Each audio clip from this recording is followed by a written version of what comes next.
Weekly Reflection with Sonia Rodrigues. Today is Wednesday, the 16th of June, 2021. We are going to reflect on the Gospel according to Matthew chapter 6, verses 1 to 6 and 16 to 18. Let us open our hearts and listen.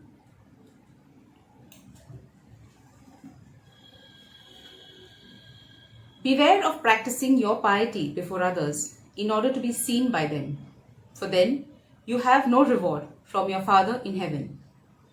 So whenever you give alms, do not sound a trumpet before you, as the hypocrites do in the synagogues and in the streets, so that they may be praised by others. Truly I tell you, they have received their reward. But when you give alms, do not let your left hand know what your right hand is doing, so that your alms may be done in secret, and your Father who sees in secret will reward you. And whenever you pray, do not be like the hypocrites, for they love to stand and pray in the synagogues and at the street corners, so that they may be seen by others. Truly I tell you, they have received their reward. But whenever you pray, go into your room and shut the door and pray to your Father who is in secret, and your Father who sees in secret will reward you. And whenever you fast, do not look dismal like the hypocrites, for they disfigure their faces so as to show others that they are fasting. Truly I tell you, they have received their reward. But when you fast, put oil on your head and wash your face, so that your fasting may be seen not by others, but by your Father who is in secret, and your Father who sees in secret will reward you. The Gospel of the Lord. I remember visiting a home for the destitutes run by the Missionaries of Charity established by Mother Teresa. Just before I entered, a display board caught my attention. It emphatically stated, no pictures to be taken inside the premises. And I saw that people were strictly prohibited from using their cell phones inside for any kind of photography. This practice ensured no cheap publicity of anything or anyone within the premises, and therefore people would visit only with the right intentions. It also safeguarded the privacy and dignity of the resident inmates. During the current pandemic, I recall reading an article about people in certain countries in dire need being helped with food packets and other basic essentials for survival. This was done in a totally anonymous manner, where donors would quietly leave the articles at designated spots, and the ones who required the help would later come and pick up only whatever they required.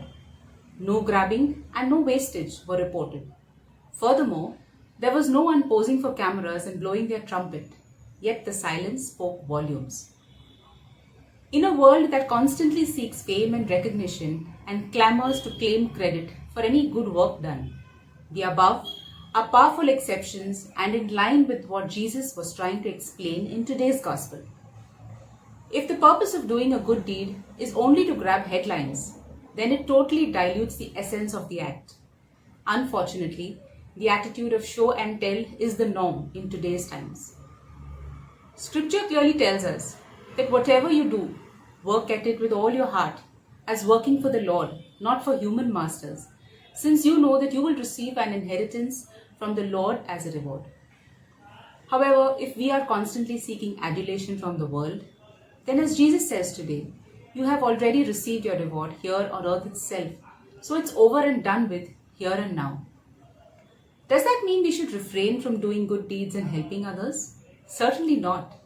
Jesus in fact encourages us to love and serve our fellow human beings and to always be kind and generous towards everyone. The only point is to watch our intent when we do this and not to make a public exhibition of it. We should never forget that we are ambassadors for Christ. So our lives should reflect His virtues. We are the light of the world, and Jesus says, let your light shine before others, so that they may see your good works and give glory to your Father in heaven. There may be times when the work you are faithfully and silently doing is in the background, and you wonder sometimes if anybody even notices. Don't be disheartened. Even if people don't notice, nothing in all creation is hidden from God's sight. Whatever we do, let us do it as an act of service with humility, giving all credit and praise to Him. The joy and peace we thereby attain cannot be described in words. It is a blessing that can only be experienced. Let us pray. Dear Lord, we thank you for the privilege of serving you by being of service to others. Help us to learn to work faithfully in silence and be filled with gratitude for the many blessings you have given us, which we can joyfully share with others, bringing you praise and glory. We ask this in your mighty, holy and precious name. Amen. God bless you.